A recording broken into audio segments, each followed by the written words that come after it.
தேனி மாவட்டம் ஆண்டிப்பட்டி பகுதியில் உள்ள வெள்ளிமலை பகுதியில் சுமார் 20 ஆண்டுகளுக்கு முன்பு 500க்கும் மேற்பட்ட மக்கள் வசித்து வந்தனர். இந்த நிலையில் அங்கு வனத்துறையினர்களின் கட்டுப்பாட்டை காரணமாக அங்கு வசித்த மக்கள் தற்பொழுது வெளியேறி சென்று விட்டனர். இந்த நிலையில் தற்பொழுது 5 வாக்காளர் மட்டுமே இந்த பகுதியில் வசித்து வருகின்றனர். ஆண்டிப்பட்டி தொகுதியில் உள்ள 344 வாக்குச்சாவடிகளுக்கு இன்று ஆண்டிப்பட்டி தாலுகா அலுவலகத்திலிருந்து வாக்குப்பெட்டிகள் எடுத்துச் செல்லப்பட்டது. சுமார் 75 கிலோமீட்டர் தூரத்தில் உள்ள இந்த வாக்குச்சாவடிக்கு வாக்குப்பெட்டிகள் எடுத்துச் செல்லப்பட்டது.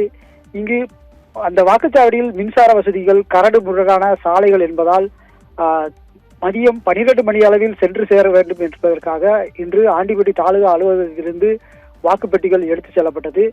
தற்பொழுது அங்கு சென்று கொண்டிருக்கிறது வாக்குப்பெட்டிகள். இந்த வாக்குப்பெட்டிகள் 12 மணிக்கு சென்று நாளை காலை 7 மணிக்கு வாக்கு பதிவு செய்ய அந்த 5 வாக்காளர்களும் வாக்குப்பதிவு செய்த பின்னர் அங்கிருந்து வாக்குப்பெட்டிகள் எடுத்து வரப்பட்டு இங்கு வாக்குப்பெட்டிகள் எடுத்து வரப்படும் என்ற தேர்தல் அலுவலர் ஆண்டிப்பட்டி தேர்தல் அலுவலர் கவிதா தெரிவித்துள்ளார்.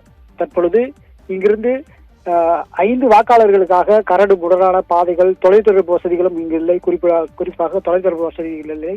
இங்கு நடந்தே சென்று தற்பொழுது இந்த வாக்குப்பெட்டிகளை அங்கு வாக்காளர்களுக்காக 5 வாக்காளர்களுக்காக செல்லக்காகவே இந்த வாக்குப்பெட்டிகள் 75 கிலோமீட்டர் பயணம் செய்து அந்த 5 வாக்காளர்களுக்கும் வாக்குப்பெட்டிகளை வாக்குப்பதிவு செய்ய கொண்டு செல்லப்படுகிறது.